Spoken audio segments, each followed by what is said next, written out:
Hey friends, welcome back in our YouTube channel the third पहलू। Third पहलू इसलिए हम लोगों ने नाम रखे हैं क्योंकि हम सिक्के की तीसरे पहलू के बारे में बात करते हैं। सिक्के के तीसरे पहलू, इसके बारे में हम लोग अच्छे से किसी अदर वीडियो में जानेंगे। उसके पहले हम लोग आज जो बात करने वाले हैं, जिसके ऊपर हम लोग डिबेट करने वाले हैं, उसका नाम है अनएम्प्लॉयमेंट। हमारे भारत देश में देखा जाए तो करीबन 65% अनएम्प्लॉयमेंट रेट है। मतलब देखा जाए तो अगर एक आंकड़े के अनुसार, मतलब जिधर देखो बेरोजगारी बेरोजगारी बेरोजगारी, लोग घर पे बैठे हुए हैं हाई स्किल डेवलप करने के बाद भी।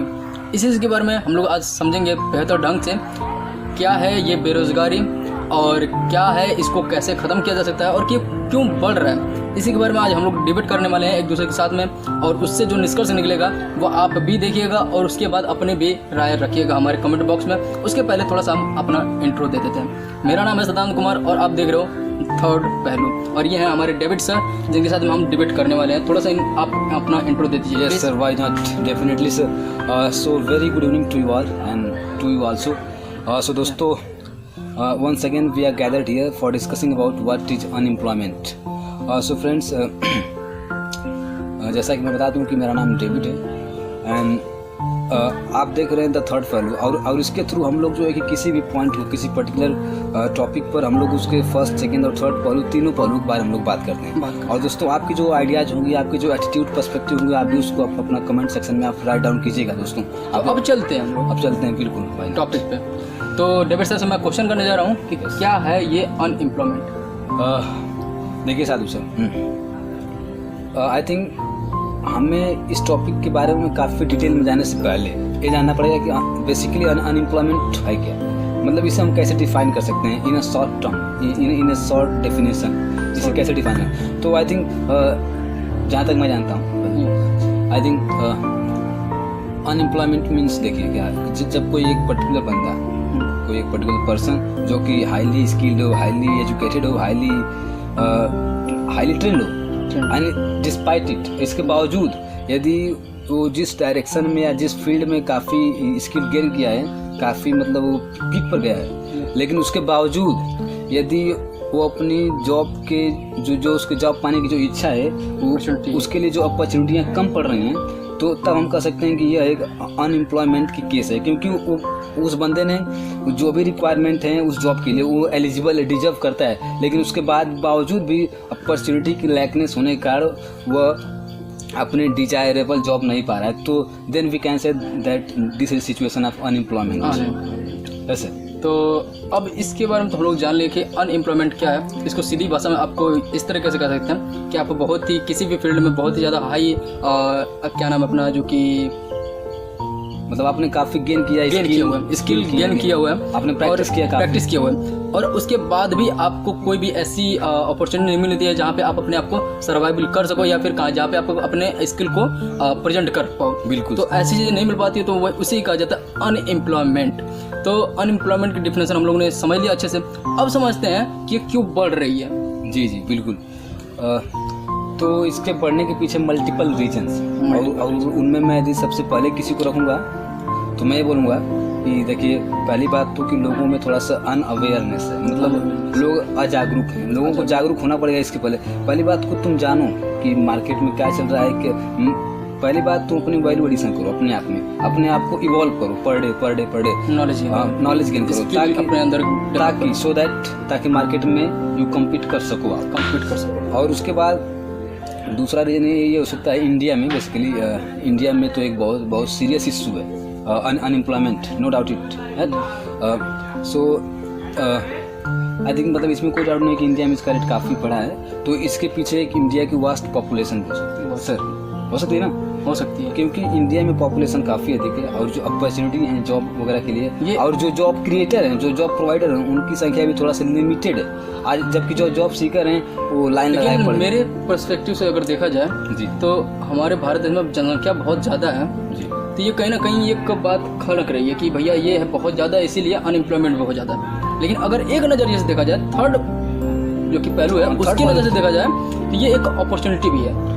कि इतने लोग हैं, अगर आप उसमें से 10 लोगों को 20 लोगों को अगर अपना प्रोडक्ट सेल करते हो तो अच्छा खासा आप डेवलप कर सकते हो, लोगों को जॉब देने लायक बन सकते हो। साधु सर ये भी बात आपकी सही है कि मतलब अगर मतलब एक पॉलिस देखें हम तो ये कहें कि एक प्रॉब्लम है, मतलब एक huge population in a country एक प्रॉब्लम है, लेकिन यदि हम इसे दूसरे या तीसरे पॉलिस देखने की कोशिश करें तो ये हो सकता है कि सबसे बड़ी बात तो है कि हमारे देश में इतने लेबर नहीं मतलब कि इतने मैन पावर मजबूत है, मैन पावर, ताकि यदि हम कोई इंडस्ट्री अपने देश या कंट्री में इस्टेब्लिश करेंगे उसको तो हमारे पास मैन पावर कमी नहीं है, मतलब हम इन मैन पावर का यूज करके हम अपनी इकोनॉमिक व्यवस्था या जीडीपी वगैरह को हम अपने इंक्रीज कर तो मतलब ये इसका पॉजिटिव पॉइंट या सरप्लस है।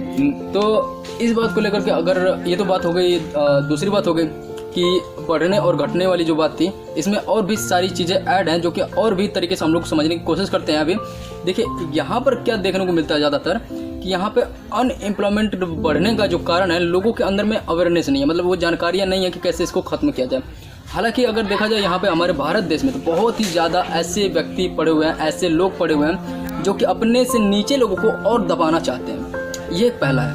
पहला का मतलब जैसे कि आपके गांव में कोई ऐसा आप किसी को लीडर चुना और लीडर कैसा है इस बात को आपने देखा ही नहीं, हालांकि वो आपके सामने दूसरे की बुराई कर रहा है, वो दूसरे की बुराई कर रहा है तो इसका मतलब आपकी भी बुराई वो किसी ना किसी से कर रहा हो, डेफिनेटली करेगा। तो वैसे लोगों के कारण हमारे जो कि भारत देश में अनएम्प्लॉयमेंट बढ़ी हुई है, मतलब यहाँ पर जो कि उच्च ऊपर जा रहा है वो रास्ते को अपने चेंज करता जा रहा है। शुरुआती टाइम पे वो तो ठीक ठाक था, लोगों लेके काम कर रहा था, अगर वैसे ही वो काम करता रहता तो शायद इसे अपॉर्चुनिटीज कही जाती थी, लेकिन वो एक नेगेटिव वे में बढ़ता जा रहा है, जिसकी वजह से ये बहुत ही ज़्यादा मायने रखता है कि अनएम्प्लॉयमेंट इसके कारण बढ़ रही है। जैसे में कि आप एक सिस्टम ले लीजिए कि आपके स्टेट में अगर कोई ऐसा मंत्री आता है, मुख्यमंत्री आता है जो कि आपके स्टेट को बढ़ाना चाहता है, तो वहाँ पर स्टेट को बढ़ाने के लिए क्या करेगा कि जो कि वो पैसा कहीं इन्वेस्ट करने के बजाय जो कि कंफर्ट लोगों को मिल रहा है, कंफर्ट मिल रहा है, उसकी वजह से उसको छोड़ करके अगर यहाँ पर कंफर्ट को नहीं एक अनकंफर्ट चीज़ों को जनरेट करता है, मतलब अनकंफर्ट चीज़ को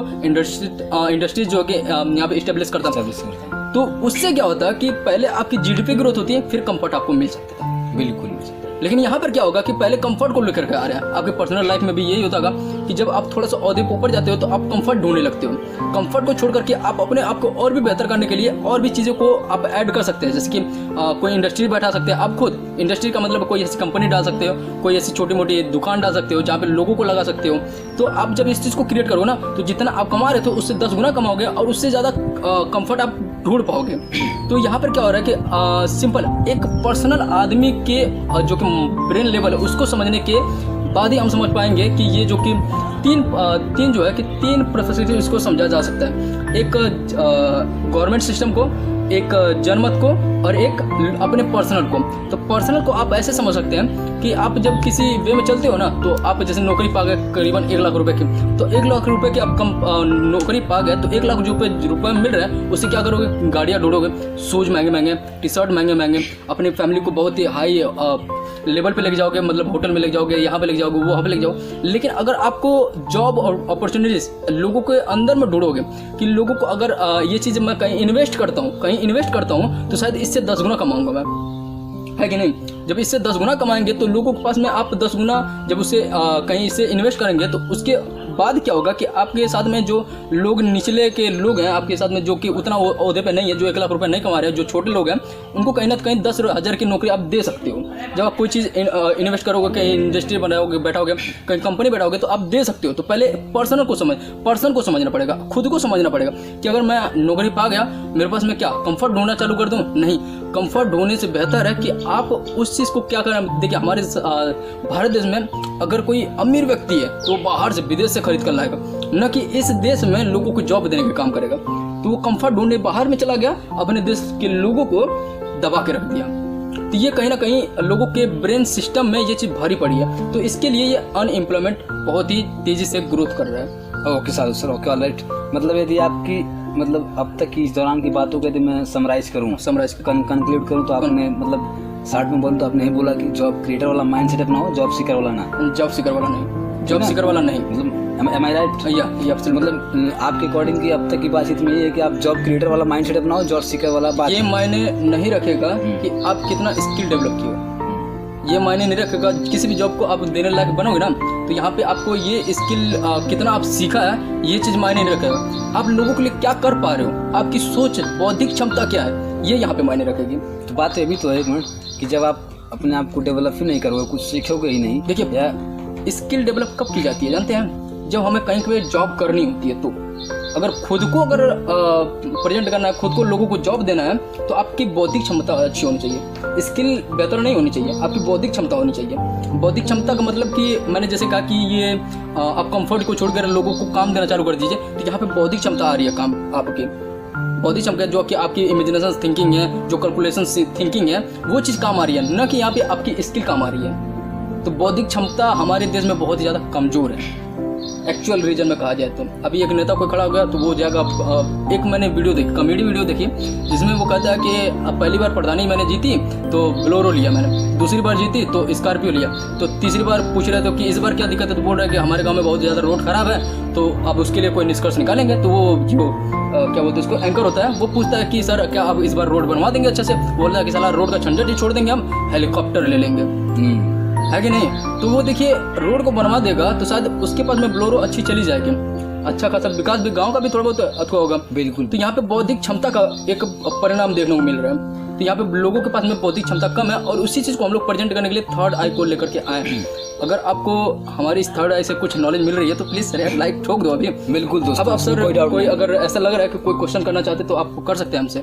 हाँ बिल्कुल सर, बिल्कुल। हाँ सो दोस्तों, इसमें कोई डाउट नहीं है कि यदि आप वीडियो आपकी थोड़ी सी भी इंटरेस्टिंग इन्फॉर्मेटिव लगी तो वीडियो को लाइक कीजिएगा, शेयर कीजिए एंड ग्रुप में शेयर कीजिए, और सब्सक्राइब करना तो मत ही भूलिएगा। हालांकि जो पॉइंट हम लोगों ने रखा ये अभी डेविड सर बहुत ही अच्छे तरीके से आपको एक्सप्लेन करने वाले हैं। Yes sir, why not. So sir मतलब आपका क्या क्वेश्चन होगा फॉर में?